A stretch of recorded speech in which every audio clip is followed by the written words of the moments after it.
রজব শাবানে বরকত দাও, রমজান মাসে গুনাহ ঝরাও। রজব শাবানে বরকত দাও, রমজান মাসে গুনাহ ঝরাও।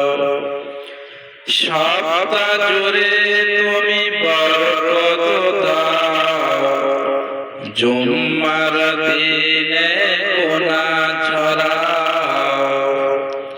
রজব শাবানে বরকত দাও, রমজান মাসে গুনাহ ঝরাও। সপ্তাহ জুড়ে তুমি বরকত দাও, জুম্মার দিনে গুনাহ ঝরাও।